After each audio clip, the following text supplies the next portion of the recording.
Edible Thoughts Makes. My name is Stephanie, and this channel is where I share with you my works in progress, finished projects, things I'm cooking up, books I'm reading, funny things my kids may say. My hope is that as you watch this episode and the previous episodes, that you find some inspiration along the way. I am coming to you from an overcast but slightly warming up snowy day in Minnesota, where I live with my husband and our 2 young children. I just realized when I say snowy day, some people might interpret that as that it's snowing. It's not currently snowing, but there is definitely still snow on the ground. Some areas where the snow has piled up from shoveling, there's still a good 3 to 4 feet of snow. And then other areas we are actually starting to see the grass come through, which is exciting because we have not seen the grass since probably October, I think. Anyway, spring is coming. For some, spring is already in full bloom, but we're not quite there yet. So a big welcome to you. Thank you for joining me here in this creative space. I have several projects to share with you today. Most of them are knitting. There's one crochet project. I'm pretty excited about the things I have to share with you. I may or may not get to works in progress. A lot of the works in progress from last time are finished projects this time, so naturally there just aren't as many active works in progress, but we'll see how far we get. I do have a book that I'm reading that I would like to share with you, and I do have some thoughts about something that I want to share at the end as well. I guess that would be a good time to say for the new people how I structure my episodes here. In the beginning, you will have seen a short little vlog usually that highlights some things from the last couple of weeks or whenever I last recorded a full episode. And then I jump into like an intro, welcome, kind of give you a rundown of how I do things here. And then we go into finished projects, and then works in progress, and then eats and reads, where I might share with you any new recipes that I've tried, or you know, what books I'm reading. And then I go into a section I call food for thought that may or may not always be included, but something that might be on my mind. If I have figured out a tangible way to discuss it, then I will put that there, and I invite you to join in that conversation. My thing is to be respectful of one another in the comments. I do encourage you to read, you know, the comments left by other people, because I think sometimes they can be really insightful. But I do expect people to be respectful and to be kind, and know that your one sentence can possibly affect someone negatively or positively. And yeah, sometimes we have to think a little bit before we press that enter button. In my mug today, oh my goodness, do you see that little bunny? So cute. So in my mug today, I have something that is new to me. I had not heard of this before. My sister-in-law introduced me to it, and I brought my canister of it here to show you what it is. Maybe you've heard of it already, but it is new to me. There's going to be a little crinkle here. You know, I hear other people talk about crinkling, because sometimes yarn packages come in like plastic crinkly bags. And they always apologize for it. Is it because it's too loud? Like if somebody has the volume up or has earbuds in or something, that it's too loud? Or is it that like the actual sound is bothersome for some people? Personally, it doesn't bother me. I think it's kind of exciting. It's like something is coming.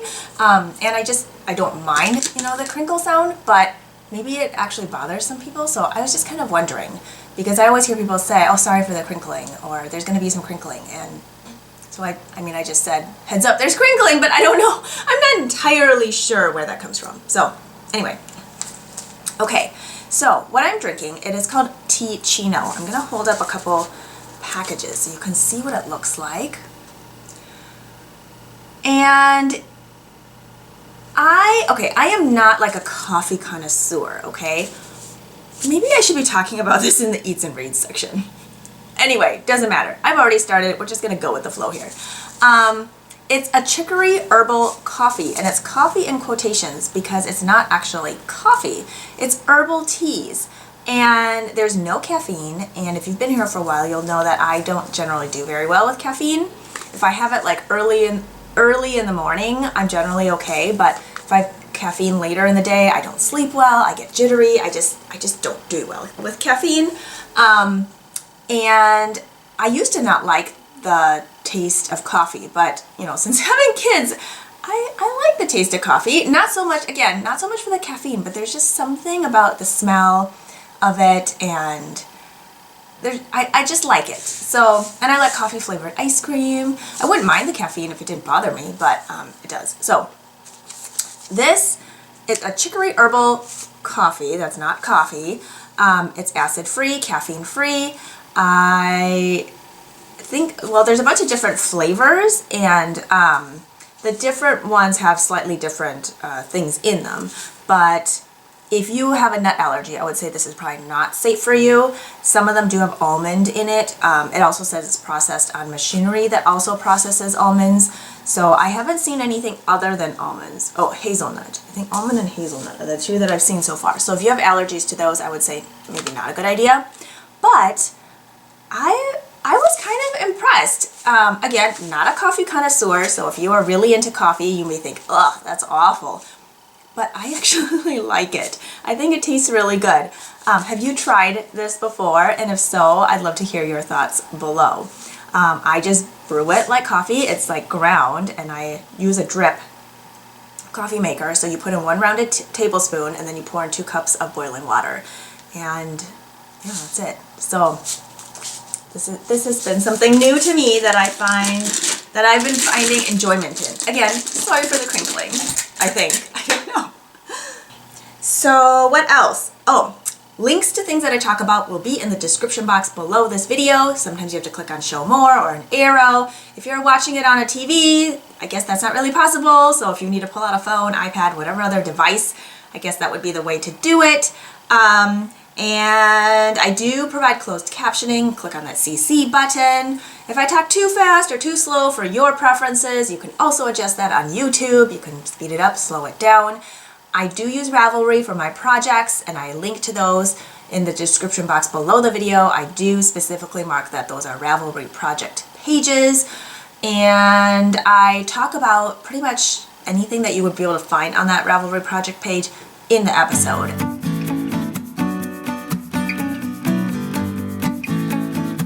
The first finished project I'd like to share with you is the one that I am wearing.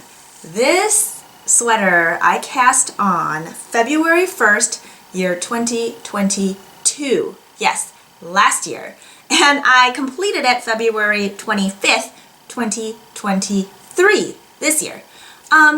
No big reason on why I got stuck. There was a certain point where I had to take a little break from it because I was not thrilled with how like the increases in the stripes were turning out, but once I gave it a little break, it was just fine.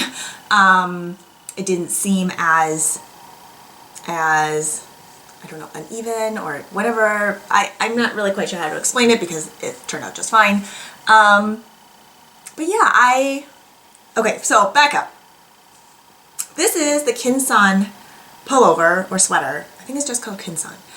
From the Moon and Turtle Pattern Collection book by Japanese-Canadian sisters Sachiko and Kiyomi Bergen.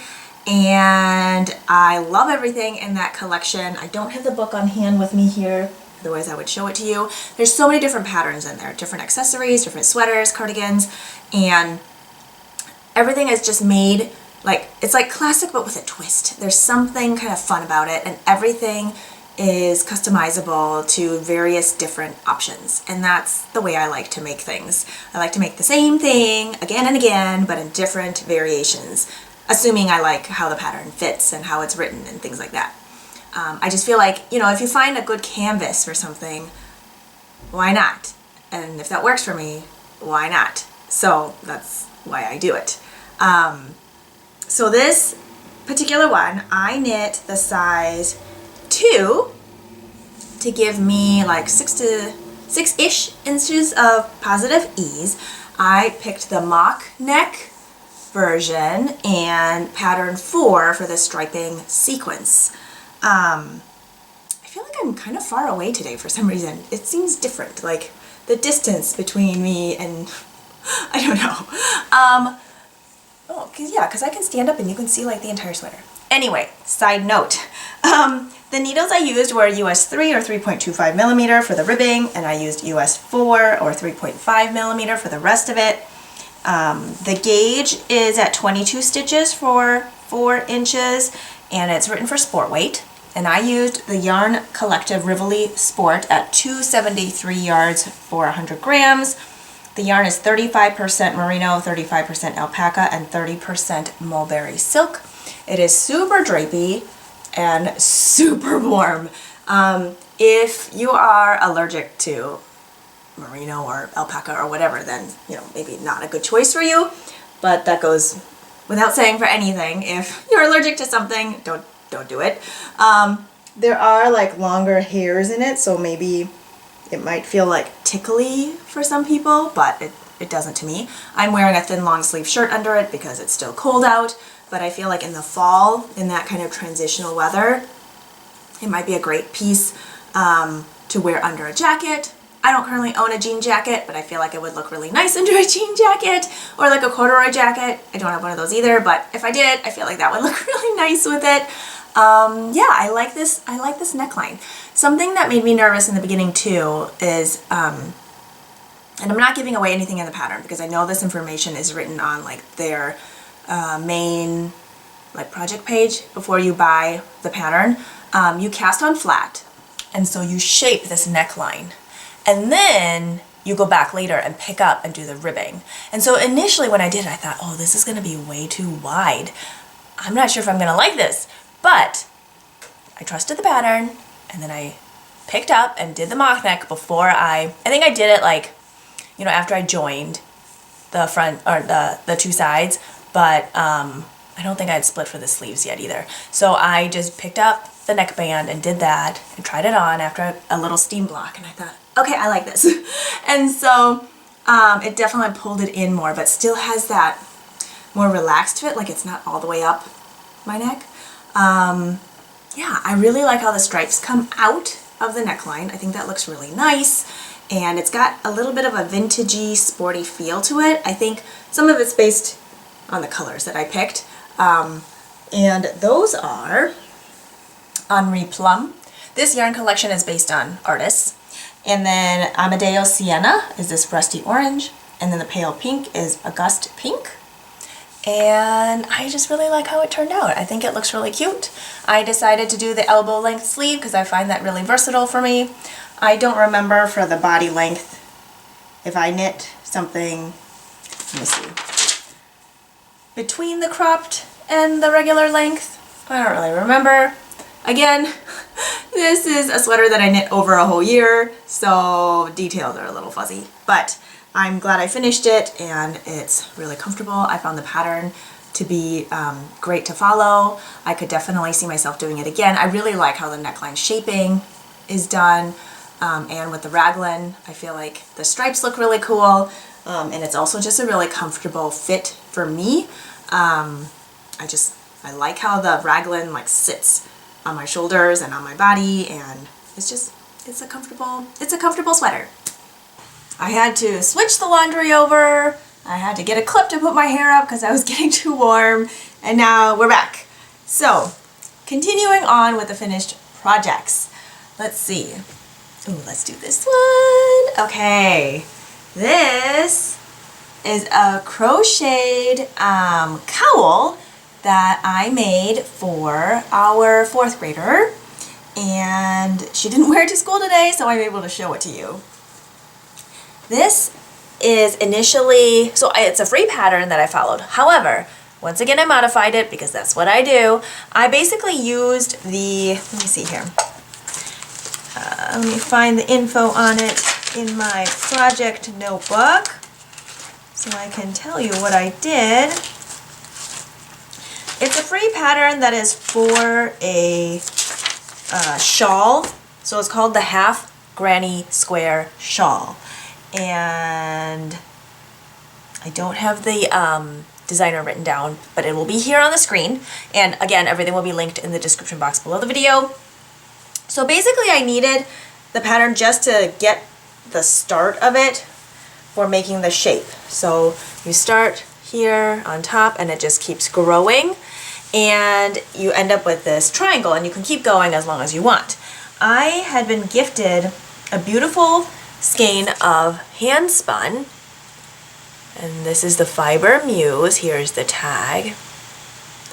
And I was gifted this yarn with no strings attached, pun intended, and it was as a thank you for the things that I share and do here on YouTube and on my Instagram account.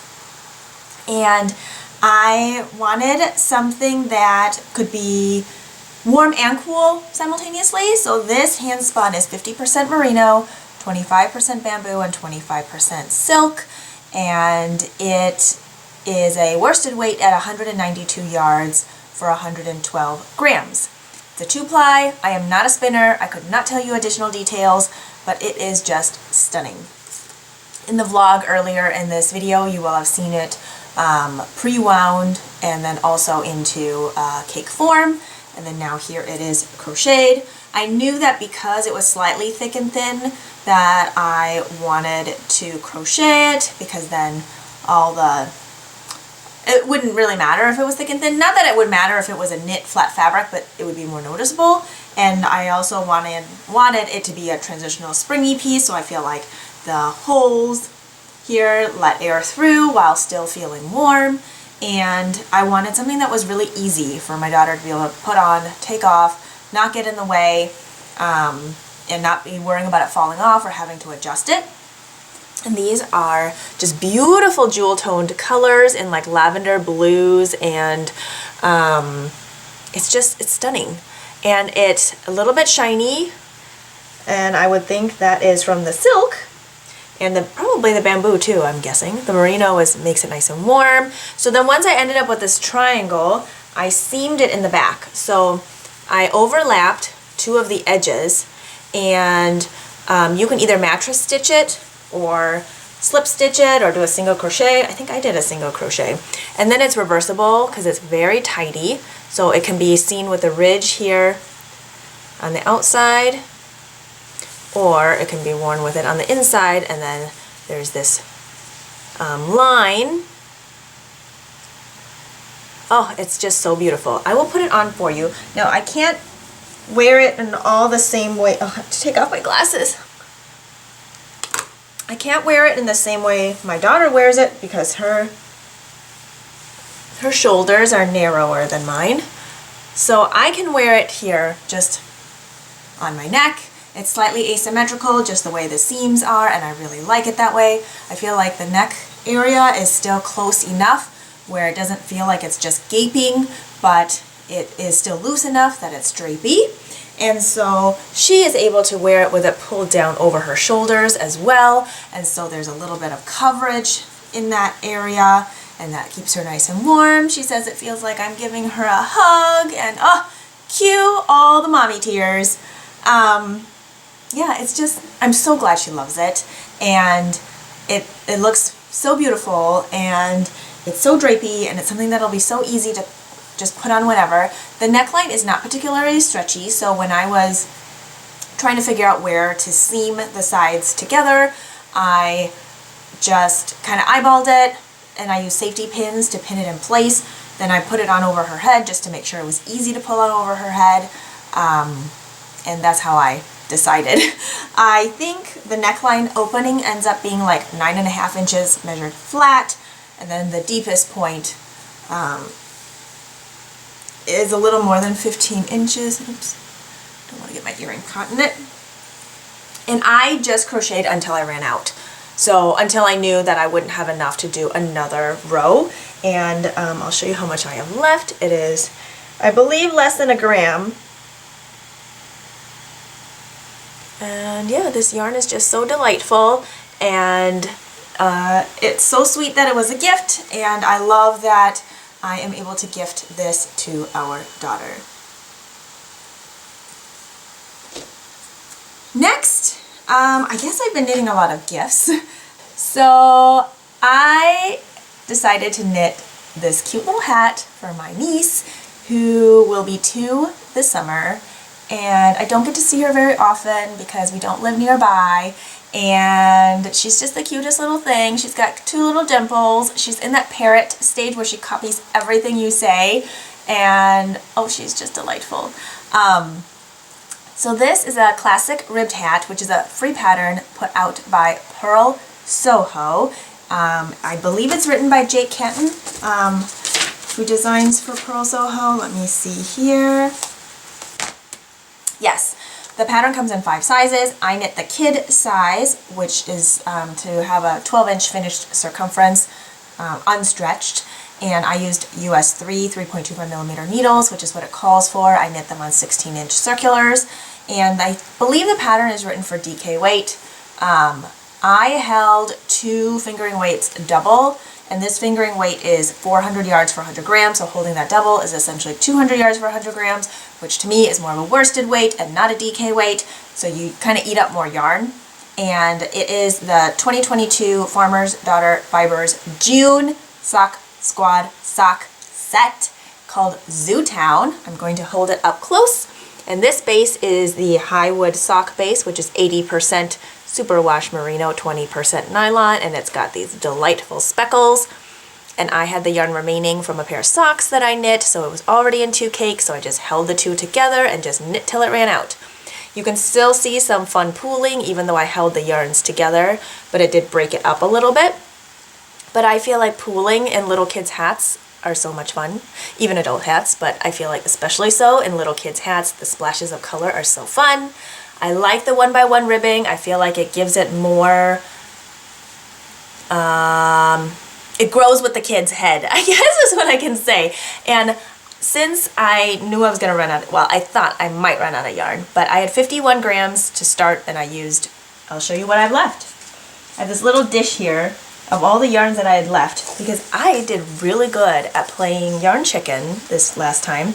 And if you've been here for a while, you know to me, it's not yarn chicken, it's calculated yarn management, because I'm not completely just guessing if I'll finish.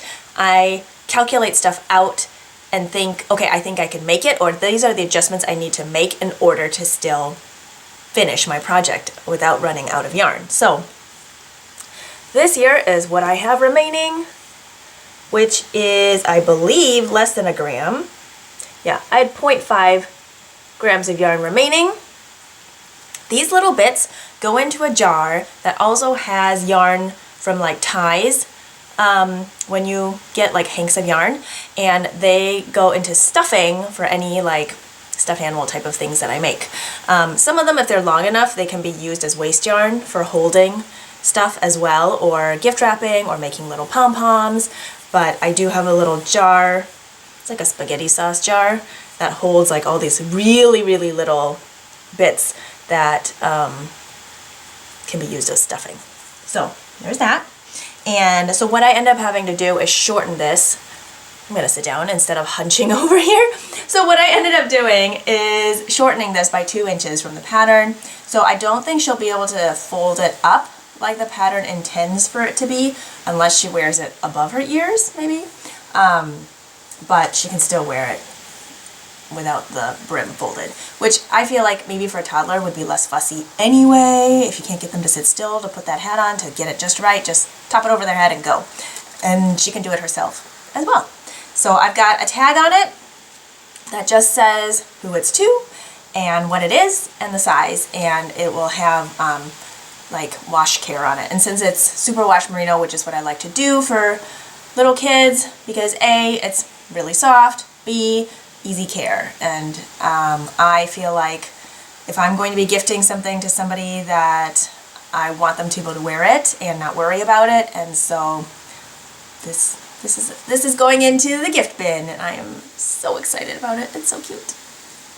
Next one is also a gift, and this is a little wet because, well, I was blocking it and then realized that I wanted to talk about it, so I probably shouldn't have blocked it just quite yet, but yeah, it's damp. So this is the Oh Baby cardigan, which is a free pattern, and it's by Roberta Rich. I believe it has like 500 something projects on Ravelry, and it comes in 3 sizes: newborn, 6 month, and 12 month. It is a raglan, top down, no seaming cardigan, and I feel like cardigans on babies are super cute and really versatile, and you don't have to get it over their heads. You can just lay them down on top of it and button it or zip it or whatever you need to do. Here it is. Oh, isn't that just the sweetest thing you've ever seen? So one of my cousins recently had a baby, and there's more of a story behind it, but you know what? Honestly, it's not my business to share her personal details, even though it relates to me on the internet, on YouTube, and so I'm not going to. But it's just, this is special. And I'll have to mail it to her because we don't live close by either. But I just love how it turned out. The yarn that I used was provided by Pearl Soho. It is a new to me base that I wanted to try. It is called Morning. Here is the label. And it is 75% organically grown cotton and 25% yak. You can machine wash it, and then you just lay it flat to dry. It is 191 grams for, 191 yards for 100 grams. And I believe it's listed as DK weight.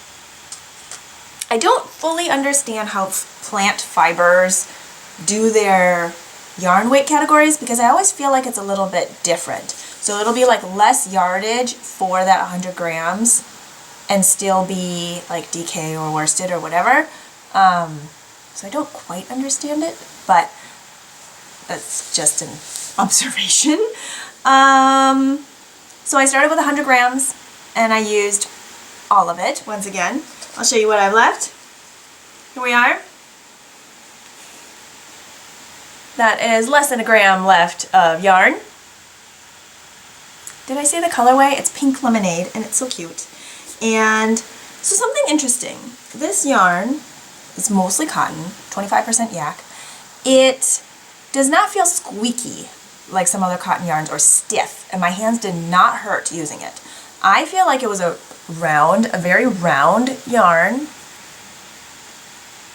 And I did find it splitty, but not when I was using it, if that makes sense. Like I didn't feel like my needles were splitting it up, but you can see here, I'm gonna hold this up close. This is one of the ends that I was weaving in. I've already woven it in, but see how it just like came apart? Those are all just the plies. So I don't feel like that happens when I'm knitting with some other more tightly wound, like sock yarn, for example. So that's just an observation. Not good, not bad. It's just an observation. And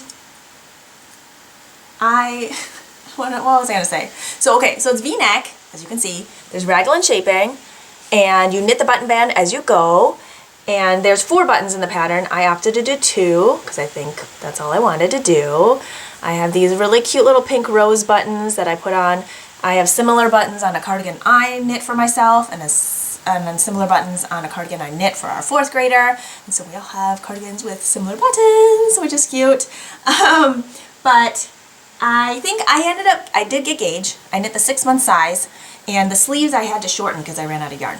So I'm only short by maybe like 4 rounds, and then, oh no, probably 8 rounds, because 4 rounds I'm short on the stockinette part, and then I had to shorten the ribbing as well. But I think it turned out really nice, and I feel like a cardigan, if the sleeves are a little shorter, it doesn't matter. And same with the body. I think, knit the body to the recommended length.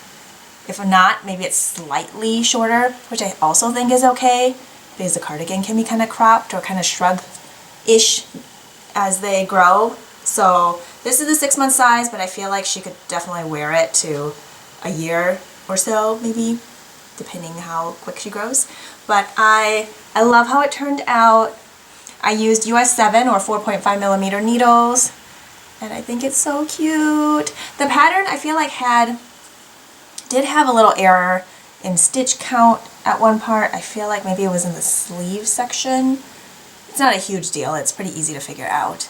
And then I feel like there were some points where if you aren't super familiar with construction of a cardigan or a raglan, you might get confused, but not really. I just feel like some areas it could have been clearer if it said like right side, wrong side, right side, wrong side. But because it is a cardigan, right side is the knit side, purl side is the wrong side, so you can kind of figure it out.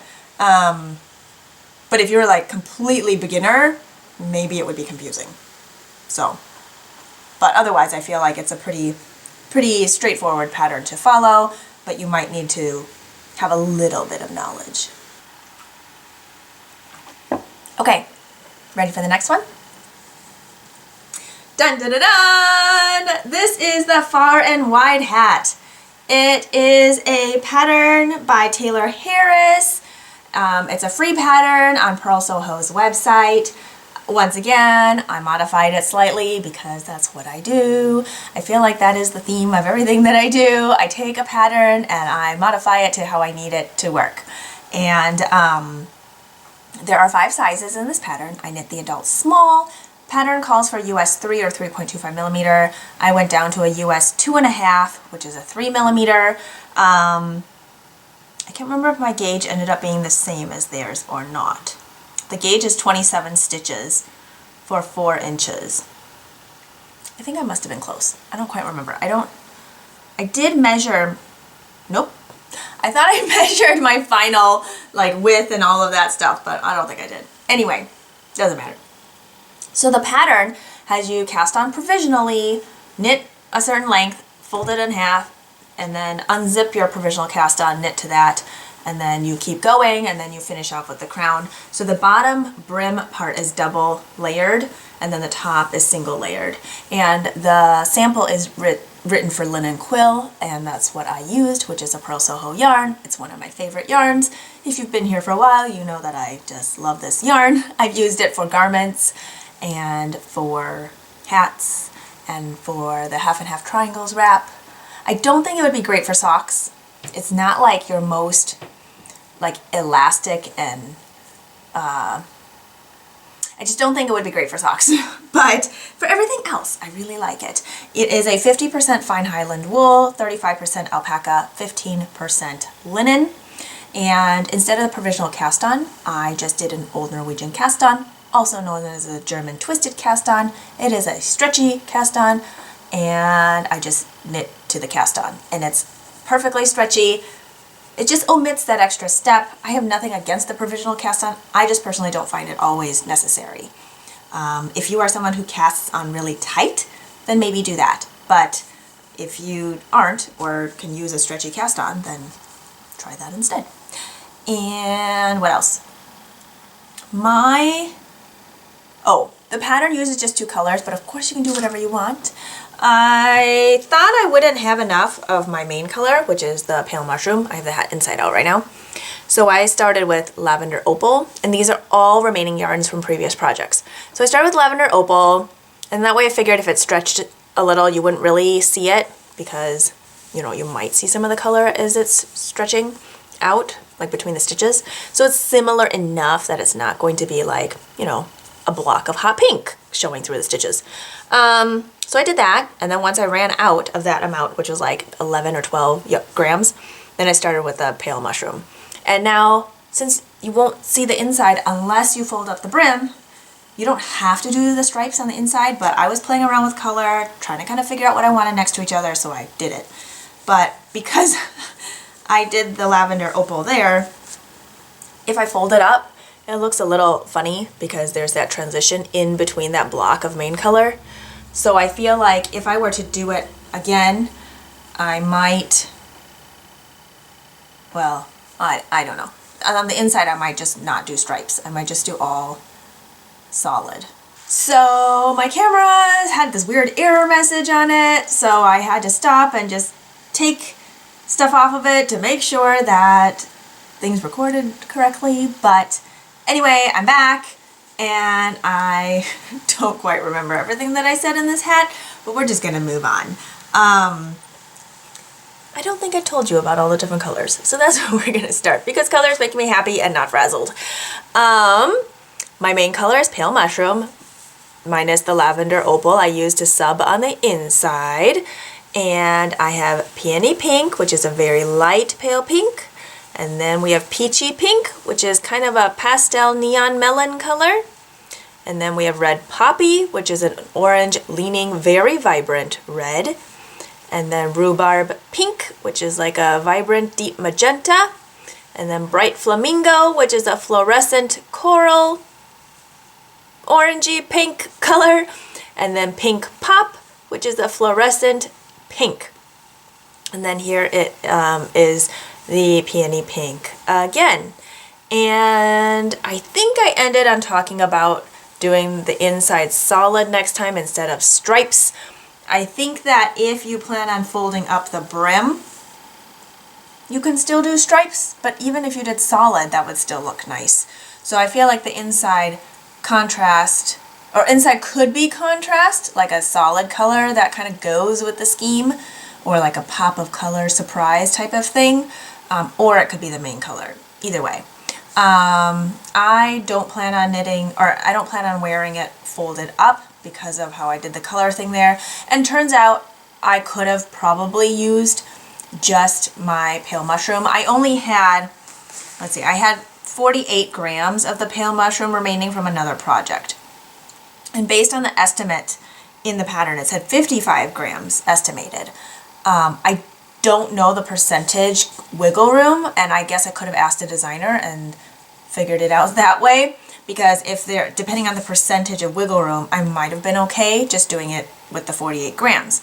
But since I didn't ask, I did that other color, and then I ended up using 30 grams of the pale mushroom and 12 grams of the lavender opal, which adding that up is 42 grams, and if I had 48 or 47 grams of pale mushroom to begin with, I would have been fine with 5 grams left over. But it doesn't matter. It's fine. The contrast colors, some of them I used more than once, especially since, you know, I did some on the inside as well. But I would say in general, if there was only one stripe done, which is 4 rounds, it used 1.7 grams, so less than 2 grams. So if you, well, okay, hold on. I knit the size adult small, so I would say per stripe it's about 2 grams. You may vary in your gauge or the type of yarn you use. I'm just saying in like an estimated ballpark, 2 grams.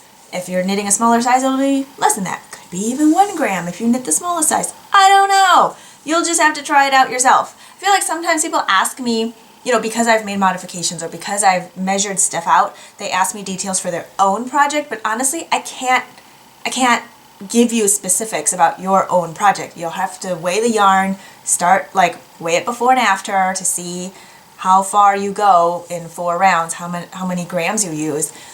Because again, everybody's tension is different. The size you're knitting may be different. The needles you may be using are different. There's so many variables that you need to do that work yourself. I cannot do that work, that process for you, for your project.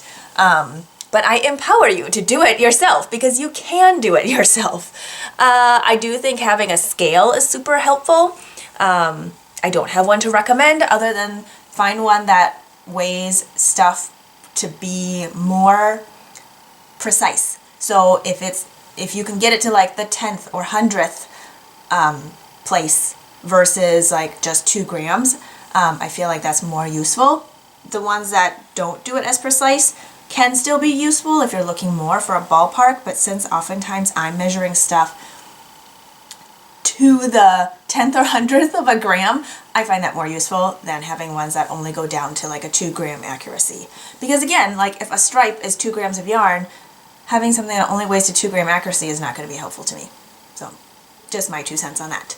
I really like how this hat turned out. I believe I ended up doing like the same depth in the pattern. I just end up wearing mine slightly slouchier, or oftentimes I have my hair in a bun, so I like to be able to have my hair in that, like up in the hat. I did not do like a jogless stripe technique. What I have found is that if I just, you know, weave in my ends as I go, I can just tug on those ends a little bit, and that cinches it just enough that the stripes end up kind of, like the rounds end up kind of lining up. I'm going to show you. You can still tell, but it doesn't bother me. So, I don't know, it's fine. My beginning of round is right here. So it's slightly off, but really not that much. And again, I didn't do any of the, you know, insert through whatever leg and knit whatever together or slip one over or whatever. I didn't do that. I just wove my ends as I went, cinched it up by tugging on those ends, and just left it. Yeah, so really happy with this hat. I can definitely see myself knitting more than one. I feel like it is a great kind of project on the go type of thing, especially since it's just knitting round and round. And yeah, I feel like you can knit up lots of different vibes and moods with this and use remaining sock yarn from other projects. I think if you have like minis, that could be a really fun way to use up minis. I think in the pattern it says contrast color, you only needed 22 grams.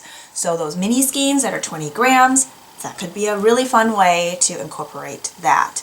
Again, that's for the adult small. The estimate is 55 grams for the main color and 22 grams for the contrast color. I think we're on to the last finished project to share with you.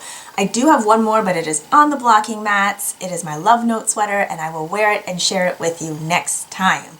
So excited about that one. Okay, so last one for today is the Midwinter Socks. It is a pattern by Summer Lee, and this pattern has a few different patterns within it. This is version 3. I've modified it once again, and I've realized that the reason I end up having so much to say about each project is because of the modifications. If I didn't do any modifications, I could just say, this is the pattern I knit, this is the designer, this is the yarn I used, and be done, or like needles and whatever. But because I don't do that, I end up saying all of that plus all the modifications that I did. That's just how it goes. But I hope it also encourages you to make things that work with either what you got, work with how you want things to fit, how you want things to look, and use that as a canvas to like run with, you know? You'll have the stitch counts, you'll have the color work chart. Whether it's a free or paid for pattern, like you'll have that at your fingertips to then play. It's so much fun to just play, and these I had a lot of fun with. So I knit the small size, which is a finished 7-inch circumference. My gauge ended up not being as tight as the patterns. I think in general, Summer's gauge is tighter than mine, and I think I've heard her say before that she knits very tightly. I used my 2023 March Farmer's Daughter Fibers sock set. This one is California Poppy. It's the Highwood sock base, 80/20 superwash merino, 20% nylon, 400 yards for 100 grams. I believe her pattern is written for light fingering at 463 yards for 100 grams, but you know, as long as you figure out your gauge and stuff, it doesn't really matter. Her version of this is all over color work, so that of course affects the gauge as well. I wanted to do things a little differently. So in her pattern, the flowers here would be in the contrast color, and then there's like color work throughout. I wanted my flowers to be in the orange California Poppy color, because California Poppies have the 4 petals. That's just what I wanted. I showed you the calendar last time, so I'm not going to pull it off the wall again this time, but what I did was I just flip-flopped for this leg. I just knit a few rounds of the contrast color before I went into the color work pattern, and then I did the same number of rounds at the end of that part, and then I decided that I wanted to do a ribbed pattern for the rest of the sock, so I just found, you know, a stitch repeat that would work for the number of stitches that I cast on, and then I did a shadow wrap heel, and the pattern I think uses a forethought or afterthought heel. So I did the shadow wrap heel, continued the ribbing section on the top, did stockinette along the bottom. Believe I followed the toe instructions that are in the pattern, and they fit really well, and I think they're really fun. I used size 1 needles, US 1, 2.25 millimeter for most of the sock, and then for the color work part, I went to US 2 or 2.5 millimeter. I find that in socks, I do like to go up needle sizes for color work because it's less stretchy, you have a smaller circumference that you're working with, and going up that extra size just gives you a little more wiggle room. And you want to be able to pull the sock on over your heel, of course, and anywhere that has color work is going to have floats.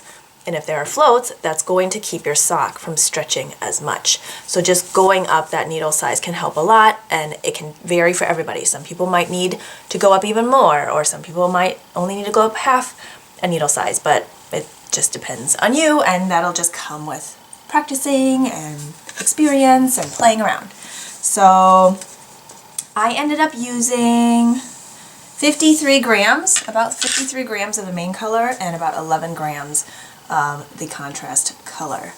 So I guess I didn't explain the color here very well. This yellow-orange has some very subtle speckling in it.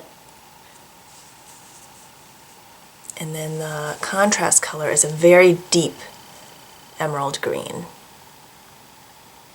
I don't know if I would have put these two colors together on my own.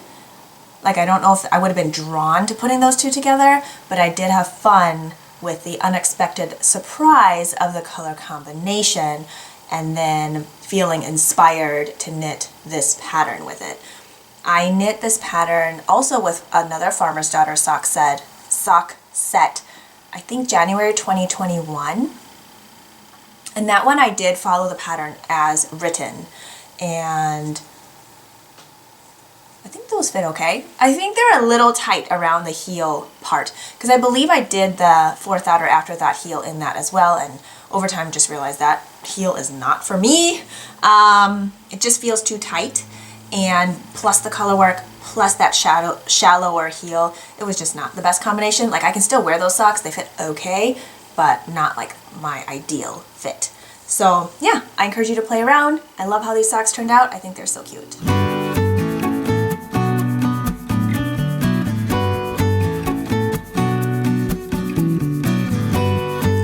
I think we are going to skip the works in progress section today and jump into eats and reads. In the vlog part, I think I inserted a little bit of footage of some of the goodies that I have made. If you are new here, I cook and bake a lot. We don't eat out very often. The things that I wanted to share as far as eating goes, okay, the black sesame mochi cake I've made several times, so if you've been here for a while, you've seen it a lot. It is definitely one of my favorites. It is a recipe out of A Common Table cookbook, which I really like. If I remember, I'll flash a picture of the cover of the book here on the screen. So I make that a lot, often for special occasions like birthdays and things like that. I think there was a little clip of a bowl with rice and garlicky green beans and like sticky tofu. I can't remember exactly if I followed any sort of specific recipe, but I will say that Pick Up Limes is a website that I really enjoy. What was I going to say about that? Oh, she has a lot of great tofu recipes on there. I personally love tofu. I've grown up eating it. It's not something that I feel like you need to like change up or hide into foods, which is something that I get really annoyed with when people ask like, well, how do you use it? Well, like, how do you use a carrot? It's like an ingredient, it's an item. I don't know. It's not like a filler, but I feel like sometimes it's used as a filler, and I don't know, it just, that really annoys me. And if you don't like it, you don't like it. You could not like carrots, you could not like apples. That's totally fine, but treat it like a food item, right? Anyway, so she has a lot of recipes on her website, and honestly, I can't remember if I followed a specific one, but she has like a garlicky tofu one, which is really good. A lot of times I'm just like adding in whatever stuff that I feel like will taste good, and oh, so good, so good. And it reheats nicely too, and the reason I know that is oftentimes I make extra to pack for my husband's lunch, and yeah, that one reheats really well. That's it, I think, for eats. I talked about my tea coffee thing earlier, so that I kind of started that this section a little bit earlier in the intro. As far as reading goes, I recently picked up a new to me book. It's called A Magic Steeped in Poison by Judy I. Lin. I will have an image of the cover here on the screen as I talk about it, and I feel like I have mixed feelings about it, okay? So, it is a young adult fantasy fiction with retelling, I don't know if retelling is the right word, but with some basis in like Chinese mythology. It is heavily centered on tea, which I absolutely love, and there's like magic, and there's some romance in it, there's like political, do you call it political intrigue? I don't know why that word is sticking in my head right now. I'm not sure if that's what I mean. The author was born in Taiwan and then moved to Canada when she was really little. She works as an occupational therapist, and I believe this is her first book. And when I started reading it, I will say that I was getting kind of flashbacks from parts of Spin the Dawn by Elizabeth Lim. And Spin the Dawn is part of a duology that I just fell in love with. Spin the Dawn and Unravel the Dusk. I believe is it Blood of Stars duology? I can't remember. Anyway, I read those two books. I love those books. And I feel like there's bits and pieces of this book that like flash back to that. And I can't tell, I just feel conflicted. I can't tell if I'm feeling that in like a good way or a not good way. And I can't tell if I'm getting like kind of mixed up or if I'm feeling like, oh, I've heard this storyline before kind of thing. I don't know. And I'm drawn into the book. I'm about halfway through. I want to say it's about 400 pages. And there are parts of it that feel a little slow, and the parts of it that I'm like, wait, but what happened? Like it just like skipped over something. And so I don't know if the pacing is something that's bugging me too. All this to say, like I love the magic involved. I love the tea that's like centered in this story and storyline. And I'm enjoying the buildup of the characters. But that being said, again, that the flashing back to another duology that I love is making me feel conflicted.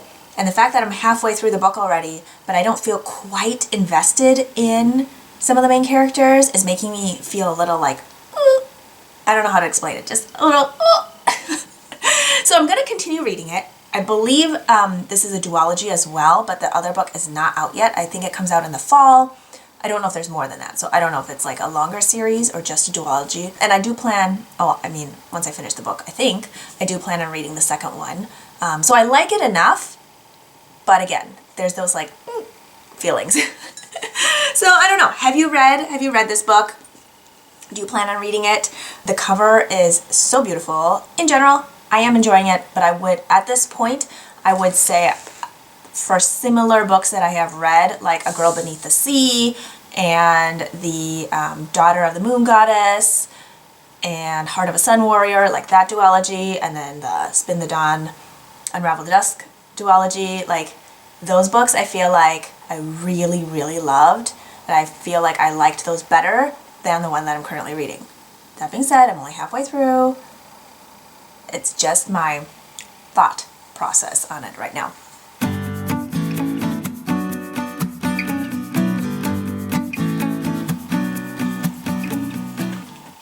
Last section, food for thought.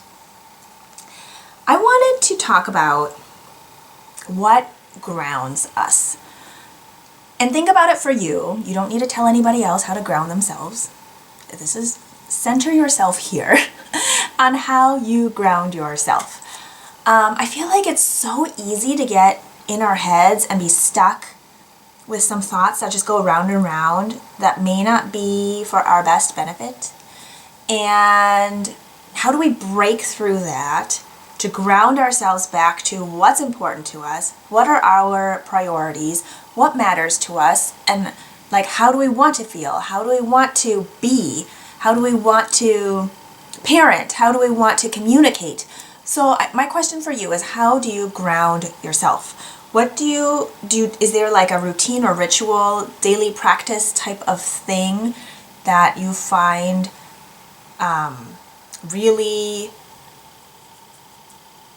meaningful, really necessary? For me, it's waking up before everybody else in the household, so it's quiet, it's still dark, I might have some hot tea or hot coffee, and I get out my planner, I check through, like matching it up with, the calendar, making sure I know what's going on for the day, what do I need to do, maybe I'm writing my to-do list, maybe I am checking my to-do list, I might get some knitting in. Oftentimes it's emptying out the dishwasher if it was run the night before, or putting away the dishes in the drying rack. These are things that help me kind of set my day, and I like to do it in silence. Don't talk to me. And it's not that I'm not a morning person. I am absolutely a morning person, but I don't want people talking to me. I'm a morning person in silence. I need that to like set myself for the day. And when that doesn't happen, I just feel kind of like a little bit off all day. Like I'm trying to like reset. And sometimes it can be really hard to do depending on how busy the day is or whatever the case may be. So yeah, for me, it's that. And I think that knitting or crocheting or just making can also help do something similar. Like I can focus on the thing at hand, or if I don't have to focus on it so much, I can use it to sort through my thoughts and let it kind of calm down. And all I have to focus on is that one stitch at a time, and I can go round and round or back and forth and just use that rhythm to reset. And I find that so important. And that's That's what grounds me. So if you would like to participate, I would love to hear what brings you that grounding feeling. What do you find necessary to reset? So, yes. I hope you are doing well, and I hope you are taking good care of yourselves, your loved ones, your neighbors. Oh, take care, everybody. With that, cheers to being creative, and I will talk to you next time.